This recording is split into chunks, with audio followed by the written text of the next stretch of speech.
那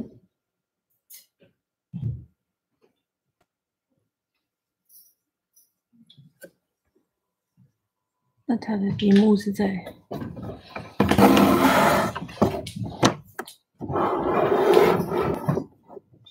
荧幕是看那边的吗？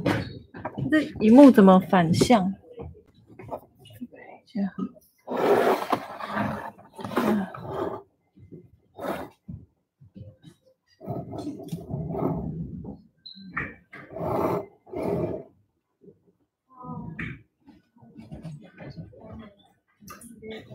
怎么切换那个？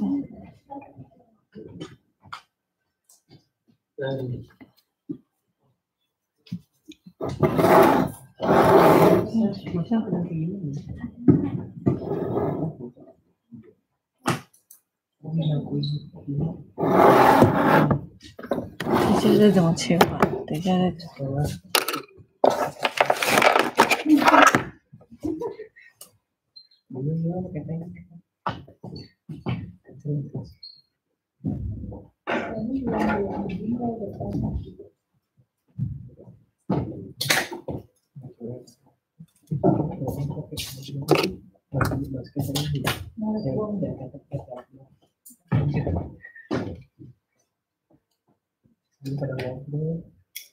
Kita pada ngomong juga.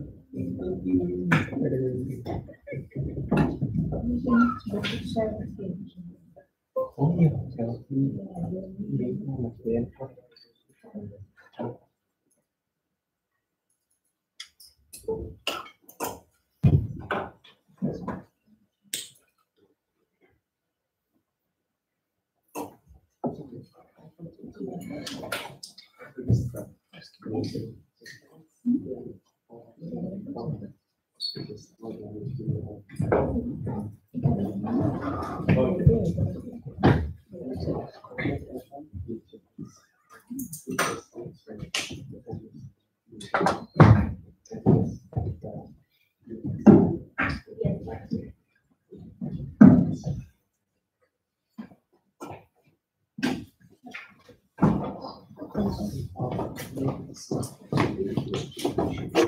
相反嘞。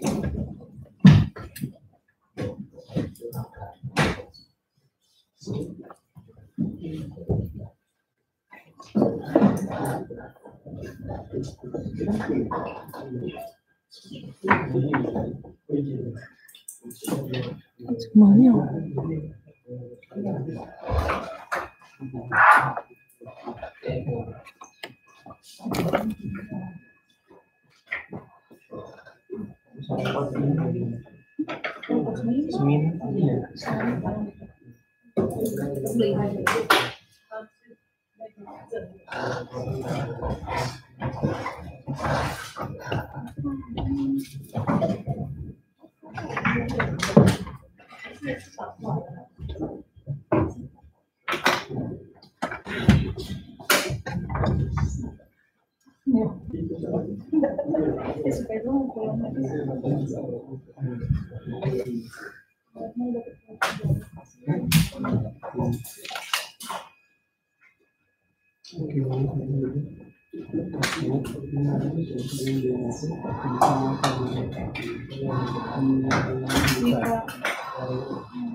还没开始。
Unido con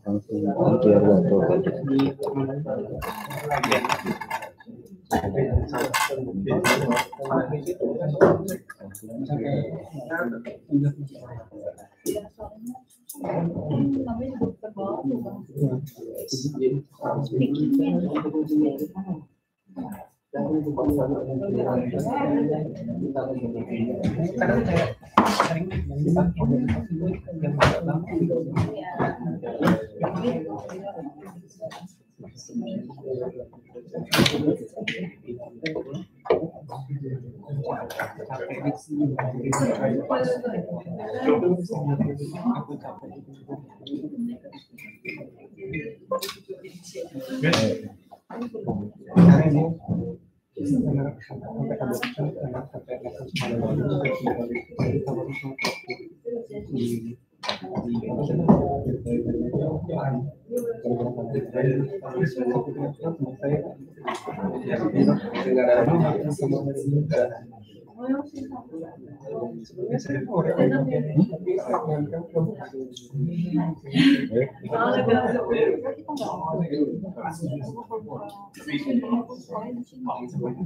sering yang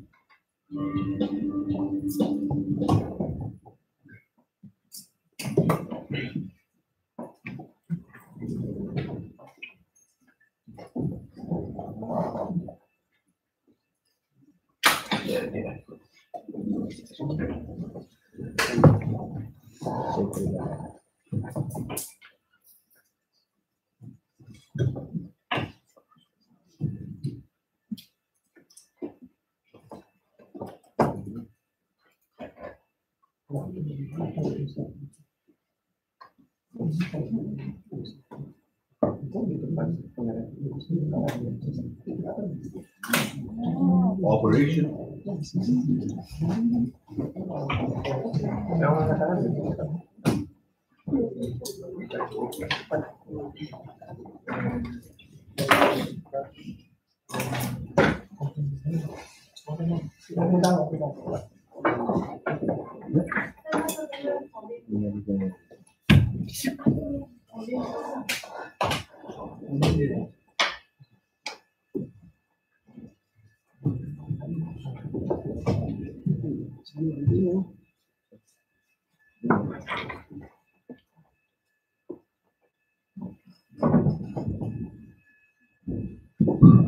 Okay. Okay, maybe we begin our class. And I've been told that there's a video recording, so maybe some jokes are not suitable here. So maybe I need to control myself. Okay, so everyone, welcome to this class. And I think all of you have already been known why you are here, right? Do you know why you are here? Maybe because your professor or director says so. Ask you to be here and have this kind of this presentation or lecture. I think in lots of countries, occupational health is very important. Not even for workers, even for students working in laboratories. So this class is ready for you to have some preparation for all of you working in the laboratory. So I have been told all of you have already just arrived at NTUST, right?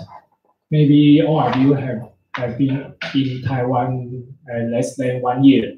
So maybe this class is for all of you to know the laboratory safety and health and tell you how to prevent some bad situations happened during your preparation for the doctoral or master degrees. So it's quite the case here, and according to the regulations in Taiwan, the case will be better to have more than 3 hours. So we will have 3 hours for all of you to give you a common sense for the laboratory health. Then you will know how to protect yourself when you are in the laboratory to preparing your experiment or operating some equipment. So we'll begin our classes now. So I'm Shen Xiao. I come from Institute of Nuclear Energy Research. I am a civil servant now, and I already working at INER for more than 12 years. So I was working there for the radio waste treatment. So in this aspect, it's not my professional, but during my work labs at INER, I learned a lot for the laboratories, and maybe I can share you what I met during the NTUST period. I experienced maybe two times of near miss situations, so I can share with you. So this is the outlines, and I will show you what's the campus safety. So maybe you have already been your own laboratory already, so you will see some. You will be told by your supervisor or professor how to do your experiment or what rules you need to obey in your laboratory. So the campus safety, I just remind you once, then you can understand more if something happened. You need to know how and when to inform. Then the laboratory general safety guidelines for all of you. I think from your elementary school to now here for the graduate school, you already know that. I just remind you one more time what's the laboratory safety guidelines. And the most important part is this: lots of hazards will generate from the laboratory. Not only these 4 hazards, lots of hazards will be generated or occurred in your laboratory. You cannot imagine, but the eventual situation usually the fire. So maybe your laboratory or your workplace will be caught fire. Then you know you will be delayed for your graduation, maybe 1 year, even 1.5 years. No one wants that to happen. So just make sure those hazards not happen during your preparation for your graduation, not even for others. Okay, so the hazards will generate from the chemical reagents. I think lots of chemical engineering professional will have lots of these hazards. And lots of hazards from these chemical reagents are the most common ones. So if you are lucky, do not handle those chemical reagents. It's lucky for you because lots of hazards you will be prevented. Then the electrical hazards will be happened all around, not only in laboratory, usually in your dormitory or in the place you rented. So the electrical hazard will generally happen in the laboratory. And mechanical hazards and high pressure vessels is usually will be happened. And not only these 4 hazards will be happening in your laboratory, just be reminded. But these 4 hazards are majorly generated from the laboratory. So I will show you the detail, what's those 4 hazards from and how can you prevent that. So after the hazards you will know how to protect yourself, the personal protection. Each is the same, I think, as the second one. It's the common sense. Usually you need to put on your glass or your goggles to operate the experiment, or don't wear your sandals, go to the laboratory. So those common sense just remind you a little bit, and you will know what can do and what cannot do in the laboratory. So I will show you some real cases at NTUSD. As I know, usually 1 or 2 real cases will happen at NTUSD, but not all of them are fatal. Most of them are near miss or just lucky cases. Nothing happened, but something will happen at NTUSD every year. So just reminded, lot of things will happen nearby you. So just reminded, just caution. Okay, that's the outline. Then we go to our presentation, the first one, and maybe you will see the star mark here. In every presentation slides, if you see the star marks, it means maybe very important and will I don't know how to say that, will have some test in your course at these 3-hour presentations. So just remind you, especially the red ones, especially the red marked. So if the phone numbers for emergency at NTUSD, you have a lot of that. So maybe you already know in the Taiwan, 119 is the emergency calls. But if you call 119, just tell the firefighters where you are at NTUSD, because they will arrive in the front gate. Then they will ask the security, where is the emergency happened? So just tell the ambulance or fire department what building you are. Then the security at the front gate will instruct them to go to your building. Especially if your laboratory are caught fire, maybe 5 minutes or 10 minutes delay, your laboratory will be wholly destroyed. So tell the fire department what building you are at NTUSD. Then the university security at the front gate is 6177. So you can reach them at 6177. But I think in other presentations, your classmates ask, do they speak English? So I think lots of your laboratory mates can speak Chinese, right? So maybe ask your lab mates to call the front gate first, and they will present well and in detail to the front gate. If you speak to them, just make sure which building you are, then call them to call the fire department. And the security center is this one, 0800. So I think this one is the free phone calls that you can dial. Then I think for my individuals, I will suggest you to call your professor or director directly if something happened before you call the fire department or security, because your professor maybe know how to deal with those situations. So call your professor. I think my classmates will say call your professor in the last, because maybe he doesn't want to know what happened in his laboratory. So it depends on you. You can call the front gate first, then call your professor or supervisor later. Okay. Then you can see I just updated this slide and these posters today. So I think it's the latest one.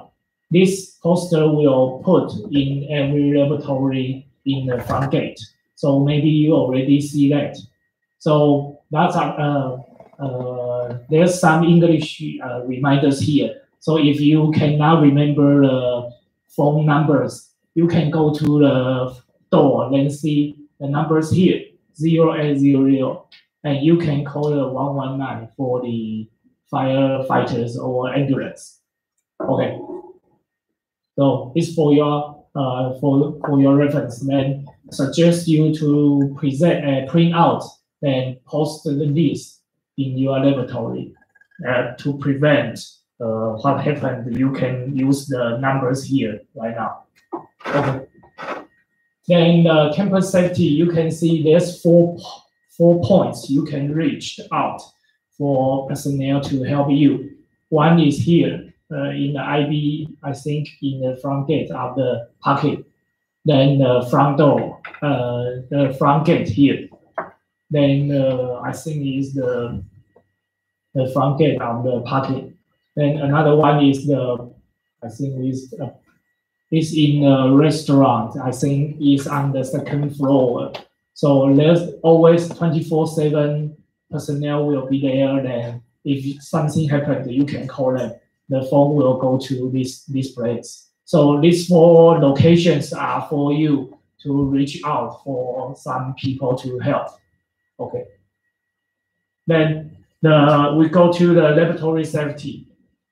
As reminded, laboratory will just like factories are high-risk places. You may think laboratories are very small. How can they be like factories? Factories usually they are very big and lots of tanks or lots of wires are everywhere. But laboratories is small, but lots of your co-workers are there. And do you think all your classmates do the same experiment as you? I don't think so. So your professor will ask every student to do different experiments, even though the experiments are similar, but procedures or samples are different. So laboratories are a place for conducting experiments for scientific discovery. So lots of procedures will be changed. And maybe this month you try the procedures, but next month your professor asks you to change another reagent or another situations. You will change your experiment procedures. So laboratory is very high risk changes. So lots of changes are occurring and continuing changing in your laboratory. Not only focus on your laboratory, just to make sure your co-workers experiment. If your co-workers experiment will conduct some hazardous reagents, just be cautious because he will protect himself very well, but maybe he will ignore his lab mates or classmates.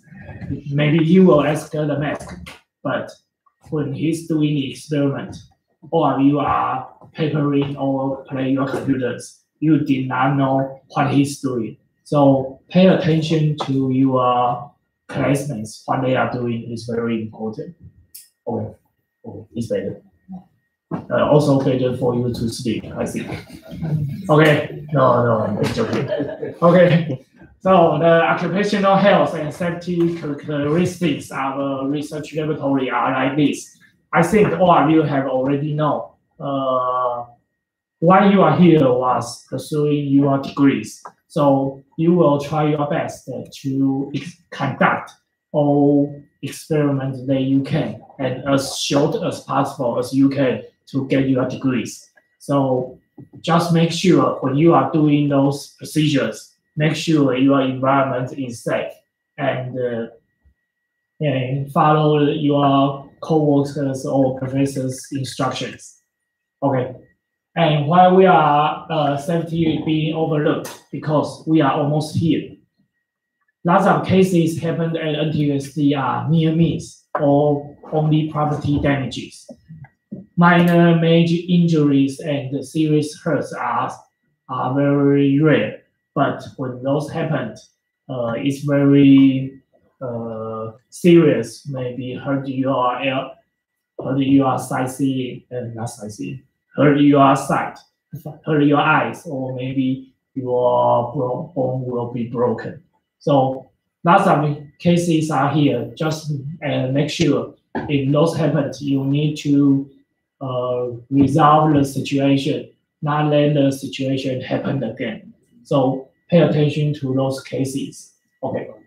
So don't ignore the risk. You can have a maybe 10 minutes investigation of your experiment. Then you can know what's the risk will be happened during the experiment. Just do well protection for you while doing the experiment. I think is enough to protect yourself. Okay, so is your lab safe? You need to ask yourself, what do you do in a lab? So are there any chemicals or machines, equipment that might do you harm under certain circumstances? And are you aware of potential hazards? And we will show you the slides. Did you know the exit nearby your laboratory? So maybe usually you will take the elevator to go to your floor and go to your laboratory. But fire happened. You cannot use the elevator. So you need to know where's the nearest stairs to escape. Okay. So are you prepared? Is there anything you could do to minimize risks? So you can evaluate your lab only in 5 minutes for your laboratory. Then you will know is your laboratory safe or what you can improve to make your laboratory safe. Okay. So it's not a casual place in the laboratory. So safety is very simple. Always be careful. So usually, lots of injuries will happen maybe from the fallen objects or from the equipment. So lots of heavy objects will fall onto your feet, and your feet may be broken. So it's a very simple thing, but if that happened, maybe you need to stay in the hospital for 3 days, then stay in your dormitory for 1 month.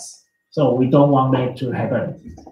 Then I'll show you the fire extinguisher, how to use that first. Because as I told you, lots of the eventual ways of those hazards are fire. So you need to know how to use the fire extinguisher. So is anyone of you used the fire extinguisher before this class? Did you actually operate that? No? Okay. Chances are you will never have to use one while on the road, but there should be one in your vehicle. Have you inspected it lately? Close your eyes for a second. Can you so before entrance, use the fire extinguisher. Where is the second nearest one? No matter where you happen to be, you should always know the location of the nearest extinguisher. So find the fire extinguisher near your laboratory. Fire extinguishers should be inspected regularly and at least once a month. Even if your company inspects them, you should look them over to make sure they meet 3 requirements. 1, is the extinguisher charged? The pressure should always be at the recommended level. On extinguisher equipped with a gauge, the needle should be in the pressure should be in the green area. Not too low. It means Are pressure all is appropriate. mounted correctly? The top of an extinguisher should never be mounted higher. Don't be worried. Those things will be conducted every month by NTSD personnel. They should never be used as door props or paper. I think they are usually not happen. tool hooks. 3, are they unobstructed and easily accessed? Never place anything in front of a fire extinguisher. In the event of an emergency, we can't waste time trying to find the extinguisher that's hidden by a box or impossible to reach because it's behind a piece of equipment. Most fire standards recommend that a clear and unobstructed path to the extinguisher be maintained at all times, with the access being at least 2 to 3 feet wide. They cannot be hidden behind doors, cabinets, or anything else. There are 2 important things to remember if you ever need to use an extinguisher. First, make sure that you never place yourself in a position where the fire is between you and a safe exit. Keep the fire in front of you and the safe exit at your back. And second, remember the PASS system. Pull, aim, squeeze, and sweep. When you need to use the extinguisher, first pull the safety pin from the handle. Then aim the extinguisher nozzle at the base. Okay, I will show you another video. The most important one is this one, pull. There's a pin here. So you need to pull out the pin first. then you can squeeze that to sweep the fire. So if you don't remove the pull pin, you cannot operate the fire extinguisher. Maybe next video will show you. This is the spot where the flames are touching the fuel source. Next, squeeze the handle to activate the extinguisher. And finally, sweep the spray back and forth across the target. Continue until the fire is out. If you are unsure that you can put the fire out, evacuate the area. Thanks for watching and have a safe day. Oh, I will stop it. So the most important one is the step 1, to remove the pin of the fire extinguisher. I think this video shows that. Reasons for the fire, like fuel, oxygen, and source of ignition. By removing any one from the fuel and oxygen, we can stop fire. Fire is categorized. You already know that. Class A, Class B, Class C. And lots of fires. We classify them. Class A, solid fire. That is, fire due to woods, clothes, rubber, and paper. Class B, fire due to flammable liquid. Class C, fire due to flammable gas, like fire due to LPG. Class D, metal fire. Shut down the power when there is fire due to electricity. Then find out the category of fire A, B, C, or D and extinguish accordingly. Method to operate fire cylinder. Read the labels and learn how to operate fire extinguisher.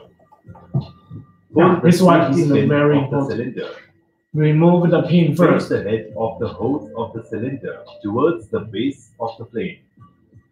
Press the hand lever. Then you know how to use that. Keep on moving the hose left and the right on the surface of the fire until fire is extinguished. Call emergency immediately if fire is beyond your control. Special precaution to be kept during firefighting. Don't use water for extinguishing fire on electrical equipment. It may give electric shock. While using carbon dioxide cylinders, cylinder and hose become very cold, which may cause cold burn. Therefore, use it without touching metallic parts with hands. Hold hose also at the right places. Because it's will be very cold. Don't obstruct You access operate to it. fire extinguishers. If you don't know firefighting, seek help immediately. Okay, so it's the video. So the first step is to remove the pin of the remove the pin of the fire extinguisher. Then you can use that. Lots of fires you can use the normal fire extinguisher to put it out.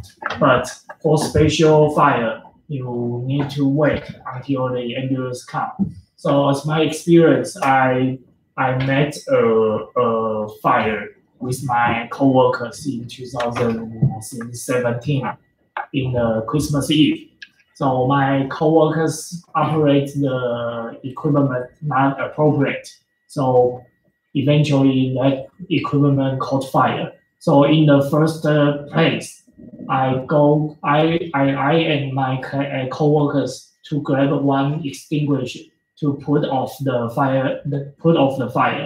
And before fire extinguisher start their equipment, we use the fire extinguisher 5 or 6 times to put off the fire from the equipment, because the lots of oil nearby the equipment, so the fire will get started again and again. Then the the ambulance come, they do not put off the fire. They will make very sure all of the electricity in the building are cut off. They will start their water to put off the fire. Because in the video they said, make sure all the electricity in your building or nearby or in the equipment are cut off. you can use the water to put off the fire. Before they make sure, they just stand there, equipment themselves, but do not use the water to put off the fire until all the electricity are cut off. So it's a very not good situation. So make sure you know how to operate the fire extinguisher. Okay. Okay. So I will tell you how those 4 hazards from 4 aspects, from the chemical reagents, from electrical hazard, mechanical hazard, and high pressure vessel. So for the mechanical hazards, lots of horrible videos you can see in the YouTube. So I just show you not so horrible videos for you to understand what is the consequences of the mechanical hazards, especially for the rotating machines. You all know that. Okay, so we go to the no. So lots of potential hazards will be labeled to tell you what's the hazards inside for the chemical reagents or for the equipment. So you can easily to extinguish what's that situation. So maybe the reagents have a flammable solvent. You know the solvents are flammable. So there's the radiation, and it's the biohazards, or maybe it's a chemical storage only. Do not eat or drink in this area. So it's highly toxic chemicals.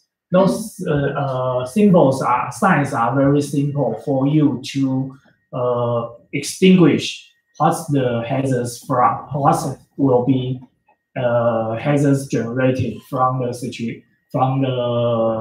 laboratory or from the reagents. Okay, so communications on potential hazards. I think workplace hazards may be better controlled or prevented with awareness. All of the personnel in the situation in the workplace, you need to be aware of the risks or potential hazards in the workplace. So the communications, maybe you buy some hazardous reagents for your experiment. You can tell your classmates or coworkers, those are hazards. So do not touch, maybe bear with your hands directly, or do not play fire or nearby. So you can communicate with all your coworkers or yourself to prevent those hazards to be happen. Okay. So maybe used in many types of environment. So you can use those signs to communicate with your coworkers. But I think in the laboratory, the best way to communicate is tell your professor or your coworker directly by language to tell them what's the hazards in the laboratory now you are doing. So they will be caution. You can put those signs in the laboratory also. So you may be called a caution here, high noise area. So you need to protect yourself from the noise, etc. Those for your reference. So some laboratory need to put on your mask to protect yourself from the hazardous smokes. So have a sign here is better. Okay. So for the chemical hazards, we have a GHS classifications. Does any one of you from the chemical or chemical engineering division? No? Oh yeah. So I think all of you have already know chemical hazards. We will have the GHS hazards, classifications to tell you which kind of those reagents belongs to, then what's the caution you need to know. So the hazards classes will tell you the physical hazards, health hazards, and environmental hazards. Those 3 hazards will show in different classes. I think I can show you first here. Okay, maybe later. So the hazard classes are also categorized into 3 groups: physical, health, and environmental. You can see the labels here. Those 9 labels are for these three hazards: physical, health, and environmental. For example, those are for environmental hazard because those reagents will pollute the river and damage the livings in the river or in the environment. So those are environmental hazards. And those are health hazards. Maybe it's bad for your lung or for your body. Okay, we'll tell you in detail. So the chemical reagents have lots of symbols on the bottom of the reagents. First one is hazard symbols, then the name, hazardous ingredient, warning statement, etc. So you can go to the website to see what should be in your reagent bottles to show you what's inside. Especially if you stay in your laboratory, maybe the reagents are bought 20 years ago. So the labels are vanished or blurred. You cannot extinguish what kind of reagents inside. So I think lots of classmates will ignore them and don't touch them.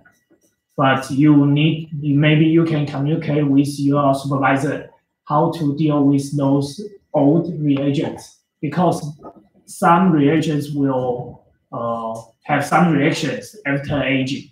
So maybe after so long time storage, reagents will be something will be happened. So if those old reagents stay in your laboratory, tell your supervisor maybe to clean that. Okay, so labels usually is a rectangle inclined at 45 degrees. So it's a white background and red edges. And you can see the symbols here. Symbols are only 9 symbols for chemical hazards: flammable, oxidizing, explosive, corrosive, pressurized gas, acute toxicity. Excuse me, I cannot pronounce this very well. So the health hazards for your body and maybe for your breathing system, and for the environmental hazards, especially this one. Lots of chemical reagents have this environmental hazards. So do not put those reagents directly into your sink. It will damage the environment. Usually I will do that, but don't do that again because I think it's very toxic for the environment. So the pictograms also is the same. Some pictograms will have the words to describe for the symbols. So it's for your reference. Okay. So those 1, 2, 3, 4, 5, 6. Those 6 symbols are for the physical hazards, and those 3 are for health hazards, and only this one for the environmental hazards. So as you know, some reagents will have several symbols on that, maybe flammable and health hazards and for the environment. So these 3 hazards will be put on your chemical reagent simultaneously, like this one. The toluene is flammable and is bad for your health. So for the toluene, the GHS, you can see 3 symbols here. Okay, so if you go to the GHS, you can see the hazards label and description for the toluene. For example, the chemical reagent names, hazard pictograms, then the danger or warning. So if you see it's danger or warning, you need to see what will be danger. Some reagents will be heated, it will be danger, or maybe reagent with react with other reagents. So you can see what's danger here. Then hazardous statement, precaution statement. Then I will show you the videos to describe in detail. Then if you buy very large drums of the reagents, you can see the labels also in the drum. So lots of safety data sheets, we call it SDS, will be labeled on the reagents or on the drugs to tell you how to prevent yourself from the reagents and how to storage all the reagents. So read the SDS in detail if you use the reagents frequently. Okay. So it's the SDS contains 16 sections for you. I think I prepared one videos for you. Okay, here. Oh, I cannot open that. So we okay. So maybe after this video we can have a break. This video is better for me because it's filmed in England. The English is better than me. Okay. Many of the chemicals we use in the lab are potentially dangerous, especially under high heat, pressure, or when they're mixed with other chemicals. There are two main tools that we use to identify chemical hazards: safety data sheets and chemical labels. It's Every SDS. chemical in the lab is required I already saw a it. technical document called a safety data sheet, or SDS, Here. usually provided by the manufacturer. These were formerly known as material safety data sheets, or MSDS.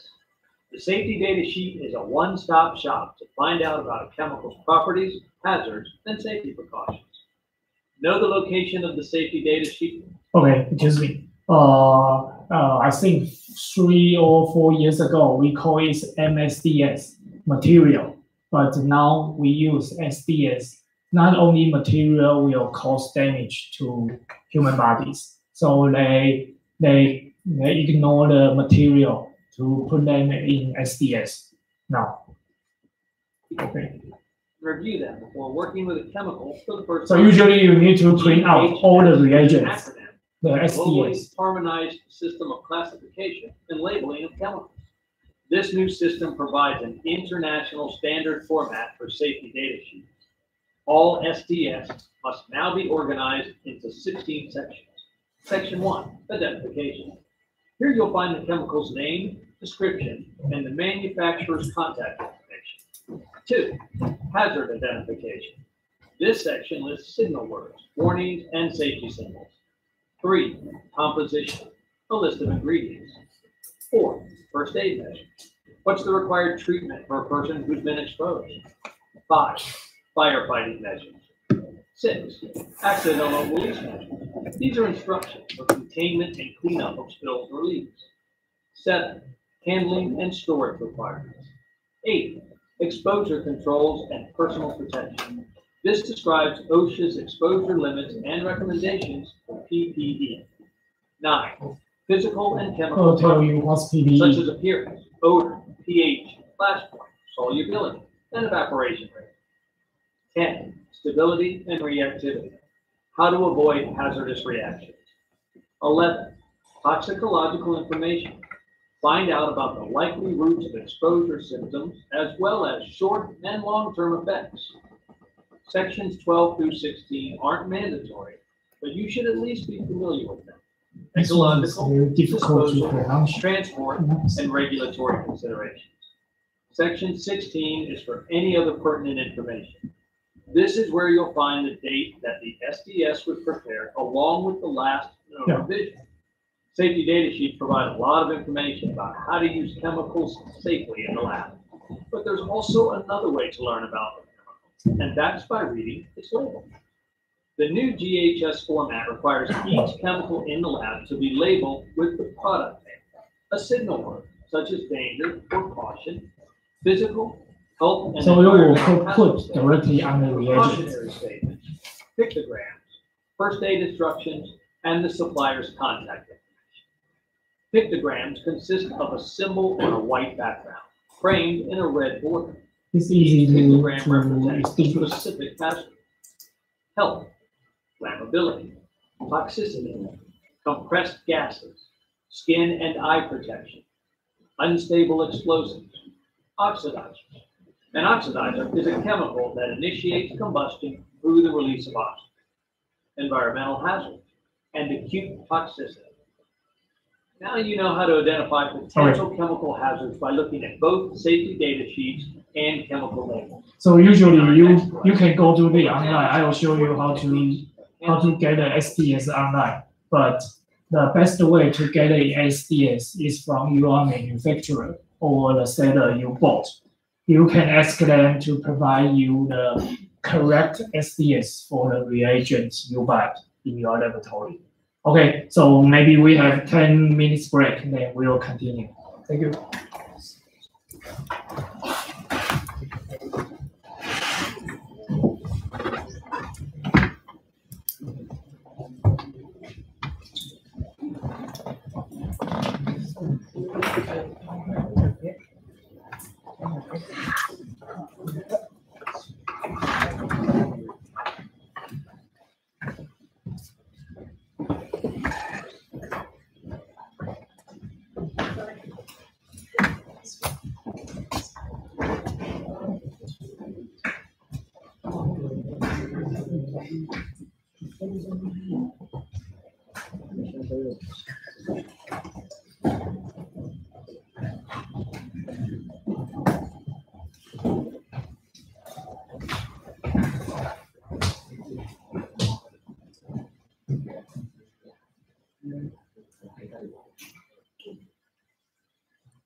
这里怎么把它弄过去？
哦，所以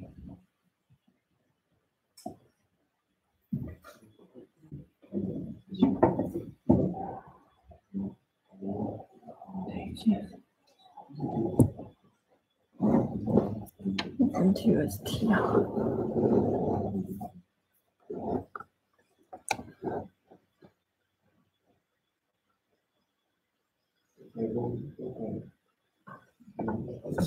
行了。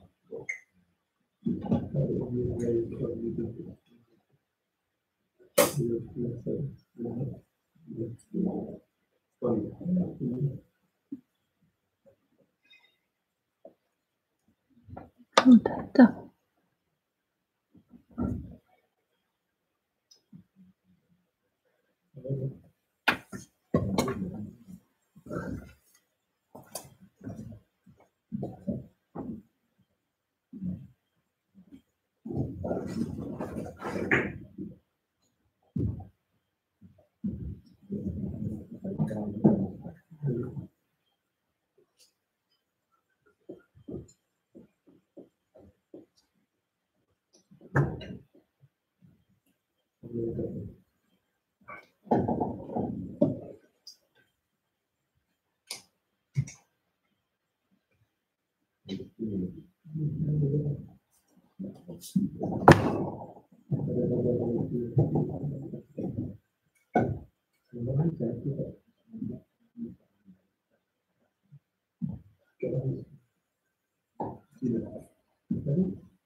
Di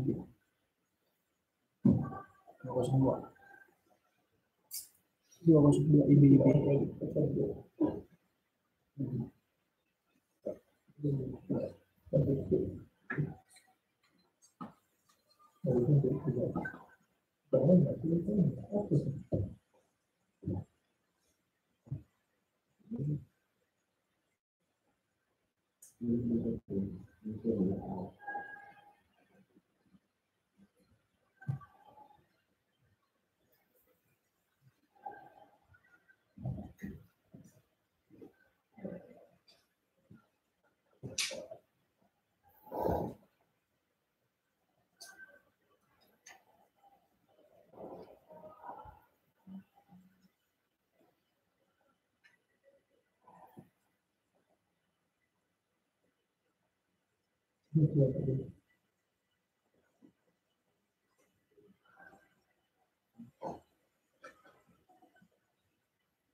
Ini masuk. Orang ya. Itu ngambil kerja dulu. Sampai berat di sana 750. Mobilnya itu di mana ya? Kan apa sana ngetek itu di mana? Kamu nggak ada apa? Kan kantor masuk lewat kanan kan? Masuk kanan nanti ada. Oh iya, ada kayak. Oh, nggak offsetnya gini.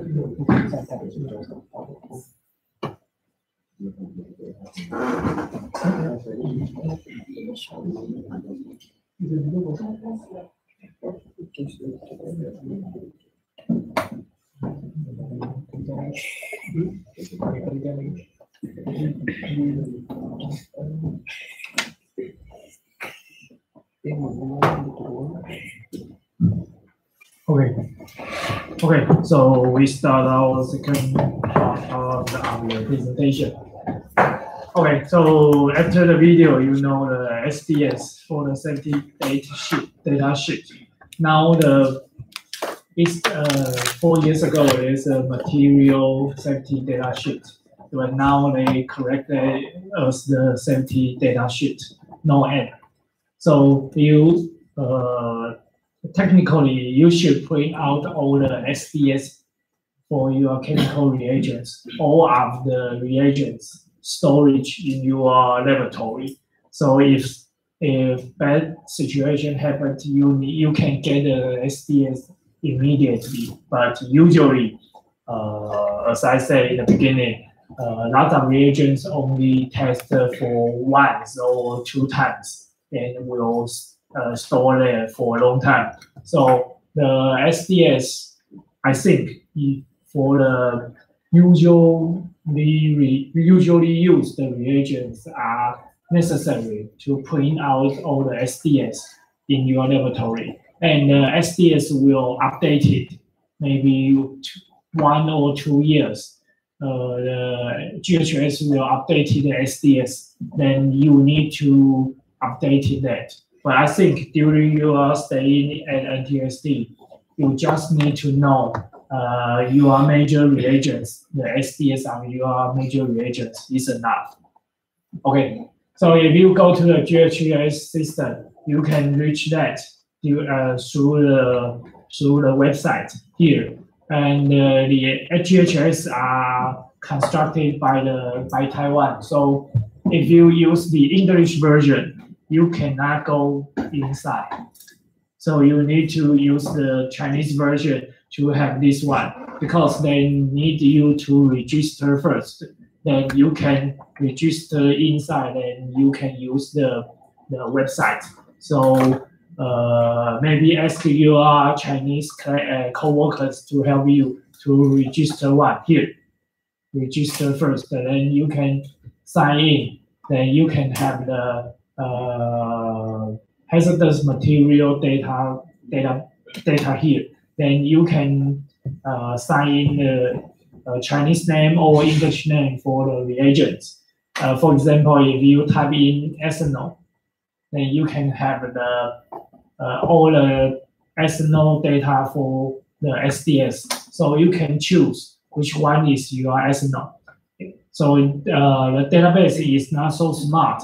They will show you the ethanol related reagents, maybe the ethanol, whatever. So that's our ethanol related reagents. So you can see here, you can download the PDF, then you can get the SDS for the reagents. So make sure you know exactly of your reagents.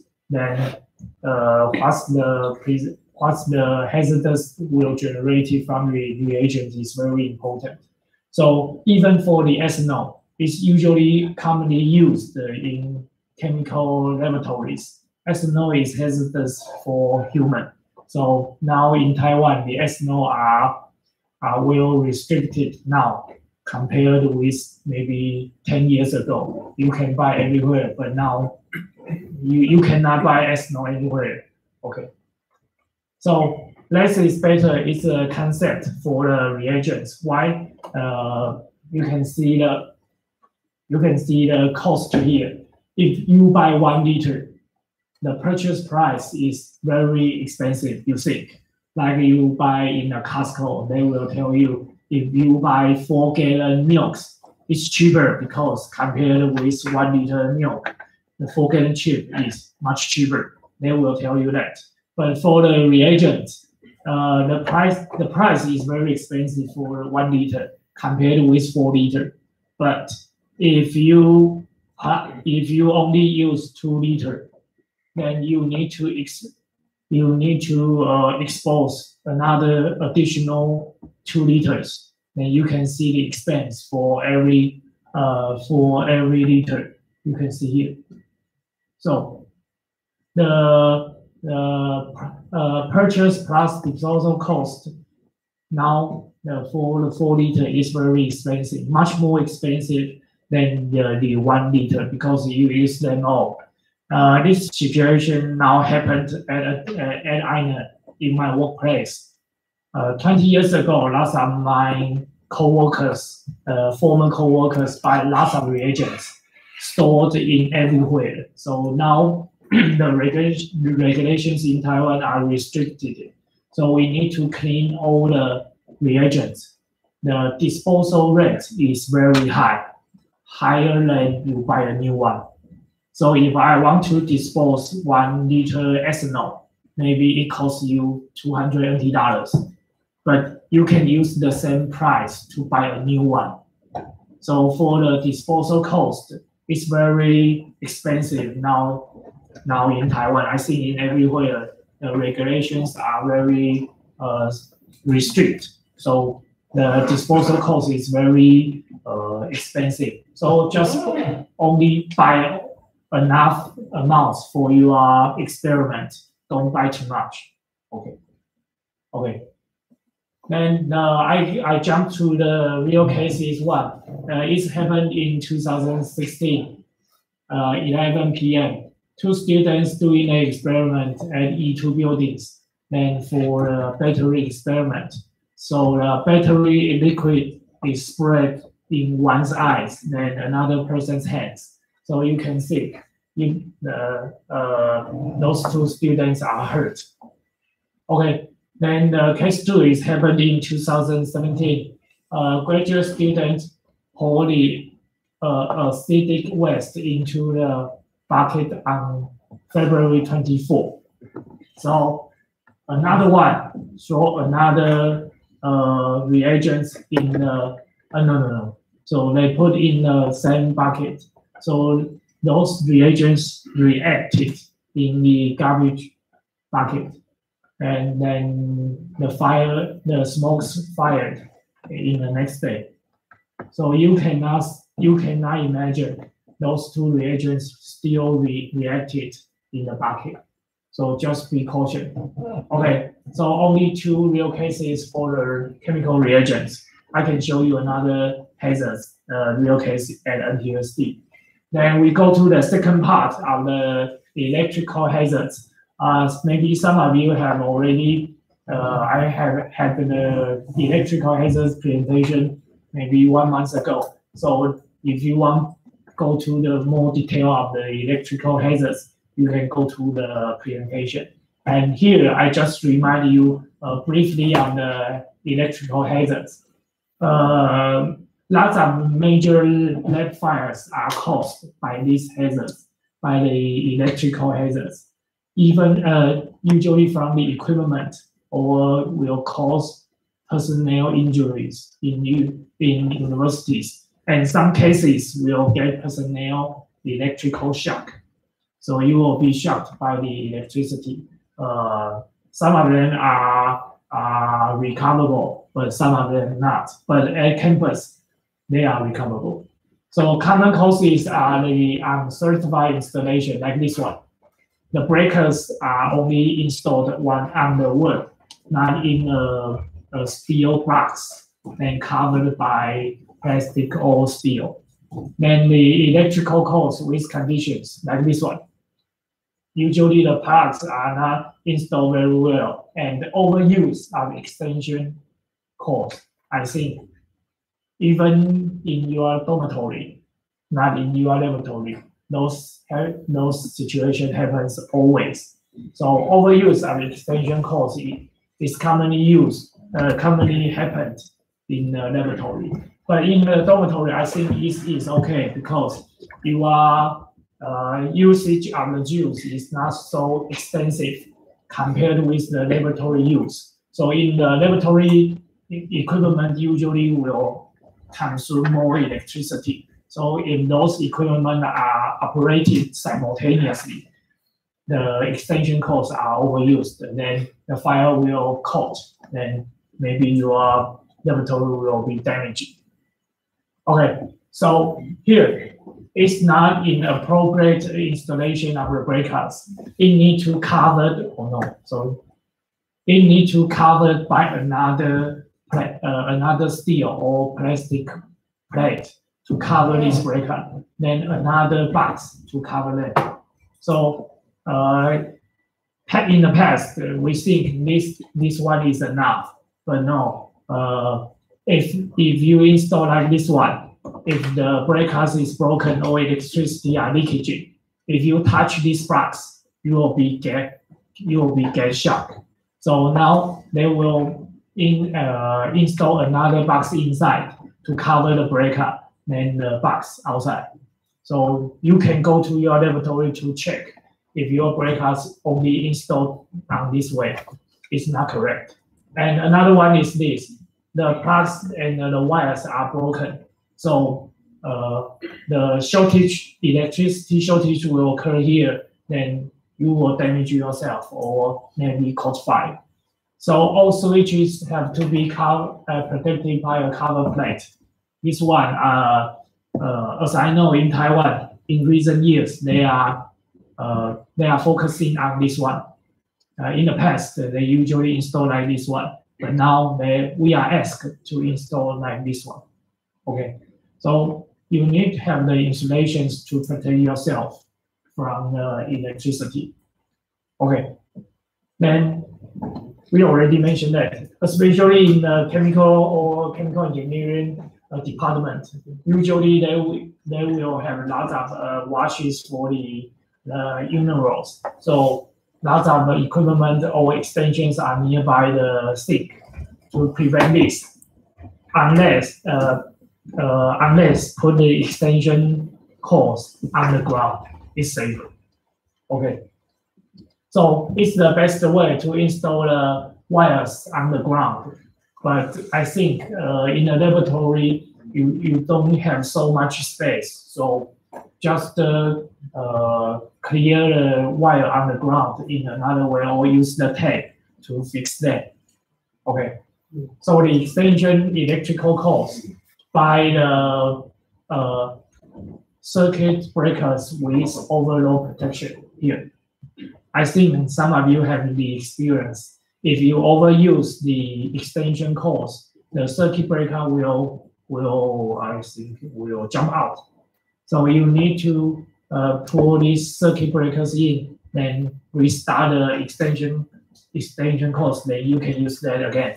So buy extension cords with overload protection to remind you the extension cords are overused. And usually you go to the sellers to buy maybe 99 cents NT and 99 NT dollar extension cords. Don't buy that. It's too cheap. Please buy 299 NT dollars extension cords to charge your 2,000 US dollars iPhone. Because your iPhone was 2,000 US dollars, but only you buy 99 NT dollars extension cords. So buy more expensive extension cords is safer because they have the overload protection. Okay. Okay. I'll show you the electrical safety videos. I think this video is very good, but not you are professionals in here or you are not the electrical related workers. So I think some situations you don't make. Shock is a major risk. So how do we avoid getting shocked? We almost understand and recognize electrical hazards. All electrical work above 110 volts DC or 50 volts AC must submit to Vedanta's electrical safety standard. This standard covers all electrical work involving construction, usage, maintenance, repair, decommissioning, and demolition of electrical equipment, including arc flash protection. What does this standard apply to? If any of your employees or contractors should be exposed to electrical hazards, they're required to undergo electrical hazard training. This video is usually for the workers of the electricity. All duty electricians and artisans must be appropriately trained in emergency fire and first aid response procedures. Please keep in mind that all electrical work must be conducted by competent personnel in accordance with governing regulation codes, design criteria, and safe work procedures. All electrical safety devices shall be installed on all final distribution circuits with the settings established by qualified personnel on your team. Let's move on to the isolation and access procedures. Do not work on live equipment unless it's essential to have the equipment energized. Absolutely required. If you install equipment necessary PPE and installation. Cut off the electricity. All energized electrical work will require a safe work procedure. If you are doing voltage testing or you do not require any tools, then you require an electrical work permit. All electrical panels, enclosures, control centers, substations, and equipment must be appropriately guarded, labeled, and made inaccessible to unauthorized personnel. These areas are designated as control areas. If any untrained personnel, such as visitors, are to enter any of these controlled areas, you should communicate all hazards to them and escort them safely through the premises. Contractors must need work permits to perform any task in controlled area. You are strictly prohibited to access to an electrical cabinet or other such enclosures with terminals in excess of 1,000 volts. For any alterations to the electrical system and protection scheme, you don't need to do that, but you need to know if you want to stop that or operate that. Be careful. If you have employees working on overhead or underground power lines, they must be assessed, and all appropriate labeling and controls must be in place to protect personnel working in close proximity. You shall develop a system of maintaining an up-to-date buried service drawing and a mechanism for capturing installation changes. Use electrical equipment earthing switches where provided. Otherwise, employ portable earths using extreme caution. All substations and electrical roofs must have appropriate signage with the proper emergency. Pay attention to the caution nearby your laboratory. Adequate and safe means of removing victims in contact with live equipment. As long as you obey all these safety procedures and laws, you will be well on your way to creating a healthy, stable work environment.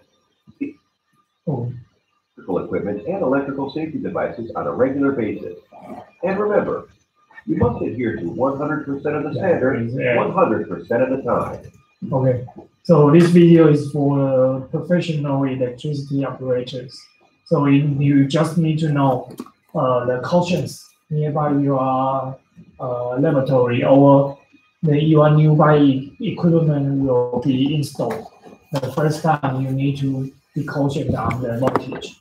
Okay, so the real case is very commonly seen in the campus. This one is very serious in USA in 2016 in University of Hawaii. So the postdoctoral researcher Rose and arm was caused by a spark from a digital pressure gauge. The experiment she's doing is very horrible, I think. She's mixing 70% hydrogen with 25% oxygen. So, does anyone know which kind of concentration of the hydrogen will explode? The minimum concentration. Do you know? The minimum concentration of hydrogen is 3%.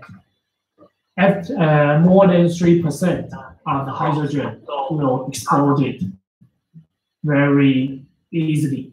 So you can imagine the 70% hydrogen mixed with 25% oxygen.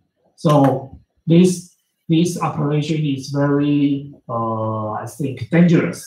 So it's the consequence of the explosion.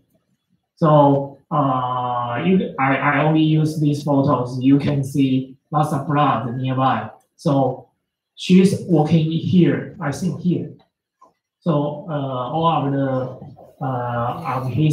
her laboratory are destroyed, and also she was, I think, stayed in the hospital for 1 month, I think, or more than. So the static shocks are triggers for the explosion. You know static shocks, right? How do you say it? In the winter, if you turn off your sweaters, the small electricity occurred on your clothes. It's the static shocks. The static shocks occurred and trigger the explosion. So like the 70-gram TNT bombs. So she is very seriously damaged. So the students and her parents sued University of Hawaii. How can you operate those dangerous procedures? But her supervisor said she did not discuss with her supervisor in advance because she changed the procedures. Her supervisor did not know she will change to this situation. So now they are still in the suing each other. Okay. So the real case two are here. NTSD is a very lucky near-miss cases. The students called electrical shock, and because he touched the high voltage transformer on the floor and caused burns on his right elbow. I think it's a very lucky case for him. Then 2014 is not very lucky because it's the electrical hazards, but the fire broke out in the E2 building and no one hurt, but you can see the laboratory are wholly destroyed. I think at least the equipment are destroyed. I do not know if these students will be delayed for graduation. I do not know, but I think he and his co-workers need to recover all the equipment and the laboratory. Takes them maybe 3 or 4 months. Okay, then this one. Even the newspapers have the videos, have the photos and videos online. So you can see the fire is very big. Okay. Here. Okay, so the caution of this fire is the overuse of the extension. If you can see that, inappropriate use of the extension cords. So you can see the fires here. Only the overuse of extension. So if you buy the extension in Taiwan, by certified, you will have the CNS mark on the extension cords. So by the CNS certified the extension cords to make sure your extension cords are good enough for your usage. Okay. Then we go to the third hazards of the mechanical hazards. I think this video I will only show you one because that's a horrible videos you can see on YouTube. And be aware of moving machineries. Moving machines is very dangerous. If the girls, not only girls, I think some men have long hairs. If you have long hairs or long hairs, be cautious of the rotating machines. Because I watched a real case video. Ladies was only nearby the rotating machines. Machines are like this big. It's rotating very fast. The ladies are only nearby, and her hair is very long. And the rotating, there's a how to say, there's a motivation of wind, so your hair will go inside the rotating machine, right? So the girl's hair just be caught by the rotating machine, and then all of her hair and his skin of the scalp was off.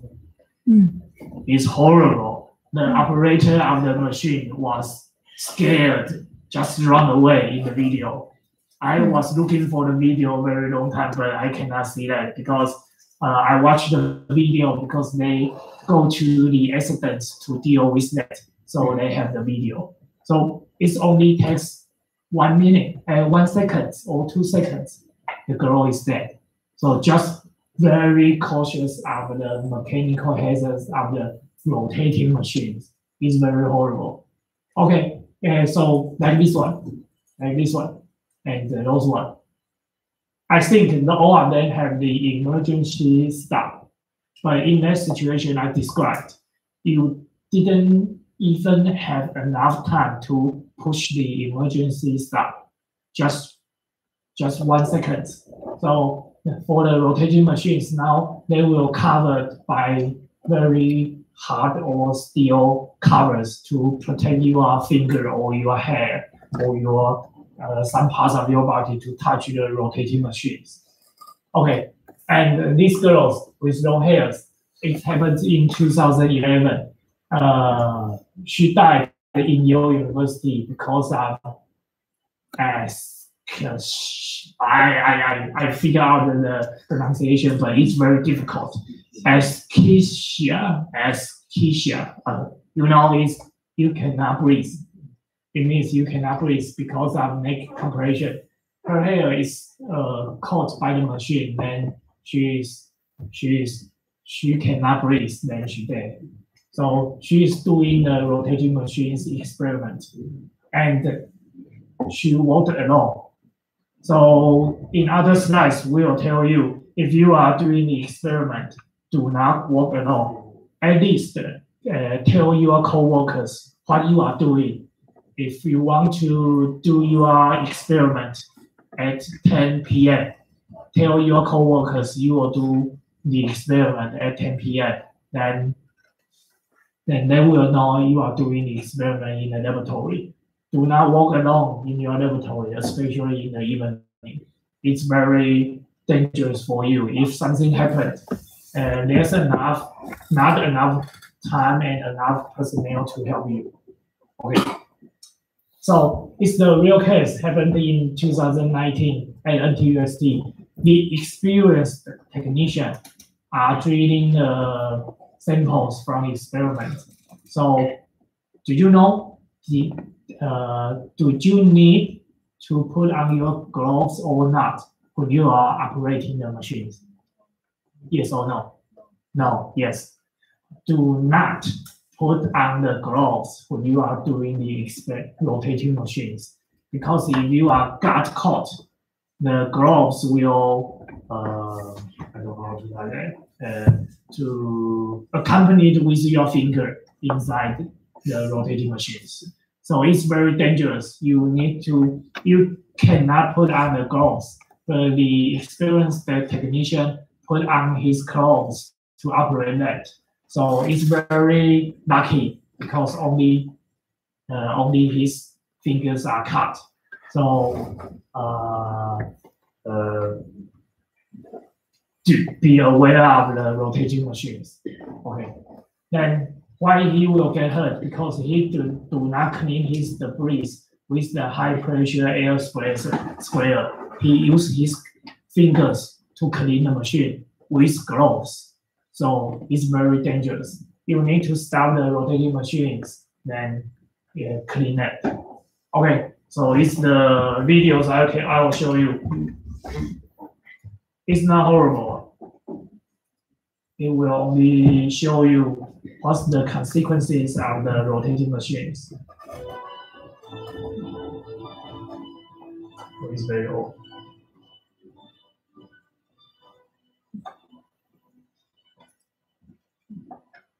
Drilling machines consist mostly of a revolving spindle and sometimes an automatic feeder pad spindle, or alternatively, a table. These then become the primary hazard areas of the machine, and any Yes, most machines are very dangerous. Presents an entangled risk. Entanglement is brought about by loose items such as cuffs, ties, jewelry, hair, ribbons, and loose clothes. Especially hair. It must be stressed that this is an extremely high-risk hazard, and one that can cause very serious injuries in the form of broken bones, torn muscles, ligaments, and tendons. There are many incidents on record that show a fatality from this type of injury. When hair is pulled out by the roots, scalping. Yeah, if your hair are caught by the rotating machines, it will be like this one. So you see, entanglement is not to be regarded as a minor risk. It is very real and very major, and every effort must be made to avoid it happening in our workplace. There are some simple precautions that can be taken to minimize this risk. In particular, always make sure that the hazard is kept to an absolute minimum. Keep all parts of the spindle or rotating pulleys or shafts completely guarded. The less that is exposed, the less risk is presented. Keep all loose clothing buttoned up or tucked in. This Don't part. wear jewelry, ties, or ribbons in an injury. Prevent your clothes go into the rotating machines, Your hairs. especially hairs. If you Girls always men with long hairs to tie up your clothes and hair. Exposed pulleys on top of the machine may be out of the way, but not always. Somebody is at risk, so make sure you replace the guards after selecting the new speed. When drilling, drop the drill guard into place. It minimizes the exposure of rotating items. Never wear gloves when operating a machine with rotating shafts or spindles. Why? Well, here's why. You can see. If your hand was in this glove, imagine the consequences. The other main hazard produced by drilling operations is flying swarf and chips. Eye protection must be worn whenever drilling. If you don't wear the glasses apart from the long curvy pieces to of have the steel, goggles for your eyes. there are many small pieces which are extremely sharp and can embed themselves in your eyeball. Equally, there are those even larger pieces that fly off and can be red hot, resulting in total loss of an eye. Your eyes cannot be replaced, so protect them at all times. The swarf is also a cutting, piercing, and scratching hazard, so always use a swarf rake or scoop to remove them. Never use bare hands. If you change a drill, remove the chuck key immediately. If you don't, and the machine is switched on, you will Usually you will put this one on the machine, huh? The same applies to the drill when removing a taper shank drill. Remove it straight away. These safety rules apply equally when using portable power tools for drilling. Keep the spindle clear of clothing and keep both hands on the machine behind the cutting edge when in use. If you are changing belts to different pulleys and have to remove the guarding, What is that? Okay. And for the The last one is that my coworker, I think it's 10 years ago, my coworkers are fixing the machines, and he put a sign outside of the equipment and say it's working now. But when he's finished the working, just go outside. There's one of my coworkers just turn on the machines, and he's shocked. Why I put a warning outside? You turn on the machine. Another coworker said, I think the sign are how to say it, outdated. Another coworker said thinks the signs are not work anymore, so he turned on the light. So it's very lucky for my coworkers. He just finished the machine, but someone just turned on the light. So you can imagine if he's working on the machine, then someone turn on the light, turn on the machine, what will be happened? Even for electrical shock or for the cutting. So if you put a sign outside of the machine, says you are fixing that or this machine are out of order, put a date on that to show everyone the machine are working or now you are working now. It's very dangerous. Okay. So the last part is this one. The fourth part of the hazards I mentioned is the high pressure gas cylinders, tanks, or vessels. I think lots of departments don't have the high pressure gas cylinders. I think in the chemical or chemical engineering department, we'll have a high pressure gas cylinders. So professional suppliers will ship the cylinders to your laboratory for your use. Then you will install the gauge to monitor the pressure inside. But the pressure and the composition inside the cylinders is very dangerous. Lots of pressure gauges have high pressure, more than 7 kilograms per centimeters. So the pressure is very high, stored in the cylinder. Be aware of that. So the main cylinder valves should be closed. This one, I think. This one. This is the main cylinder valves. Then you use the gauge to monitor the pressure. Then use the gas outside. So the main cylinder valve should be closed if you finish the experiment. But usually you will put on the the wrench on the cylinder, because next time you use that, you will open that easily. But now I suggest you to remove the wrenches out of the cylinders, because maybe some people will turn on the vessel and you do not know that. So remove the wrench if you do not use the cylinder, and use the cap. If the cylinders are empty or are newly bought, use the cap inside on top of the valves to protect the valves and to show you are not using that before you use that. But a lot of laboratories put the cylinders like this one. Okay. And the colors outside of the vessel cylinders is different. For example, the black one is the oxygen. Why is black one? Because oxygen is very dangerous.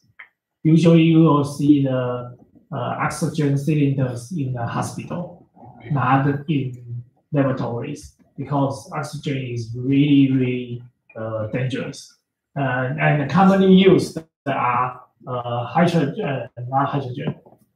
nitrogen and argon. No, here's not argon.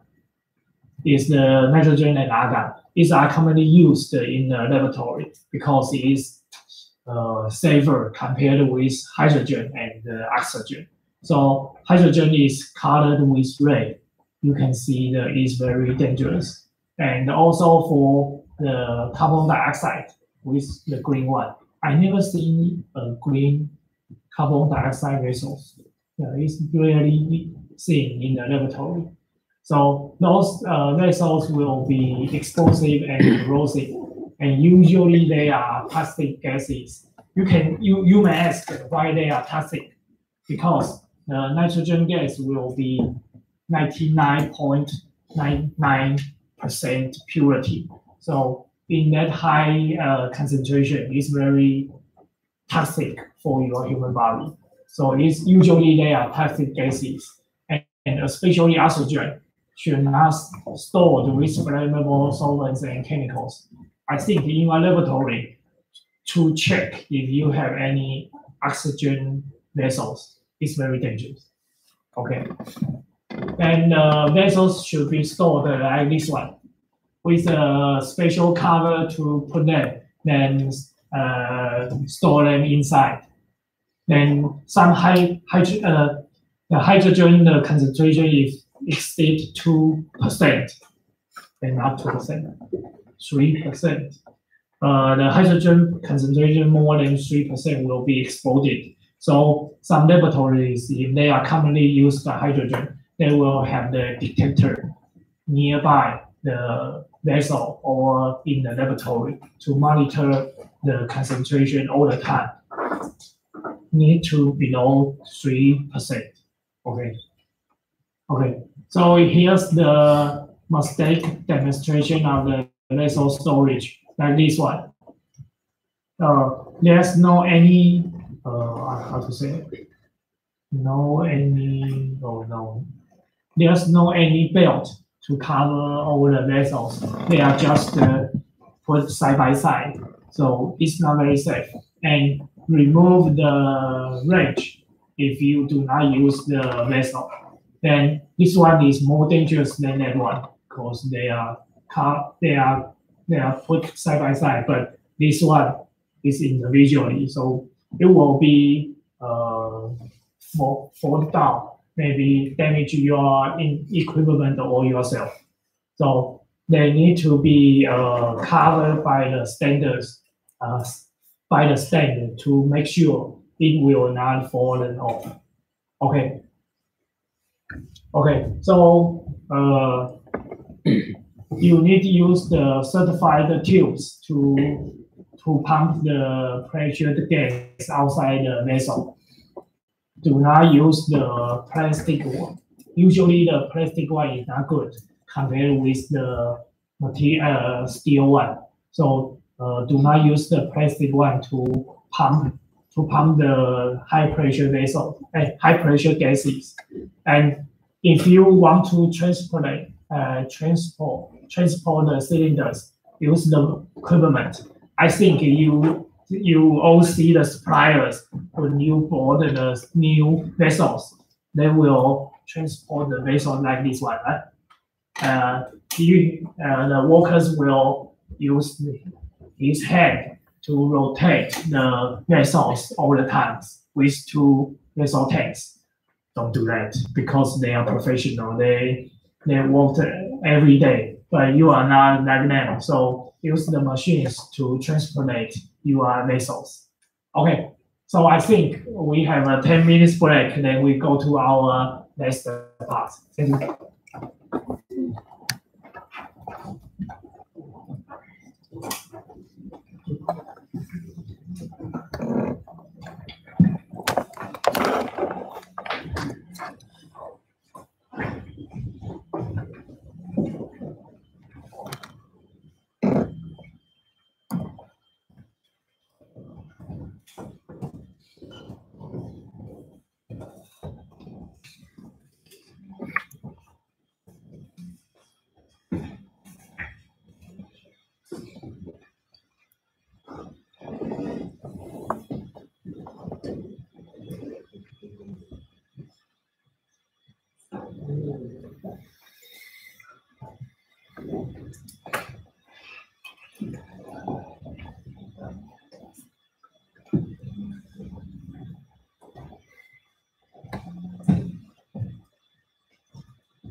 变红色的，变红色，没变。最美为什么又是蓝色？我刚刚看到闪的时候是红色，哦，还是有在用它的蓝色？哎，它暂停，哦，OK，好，那我以为它红色应该是没电。哦，刚刚满电，等一下要用再打开就可以。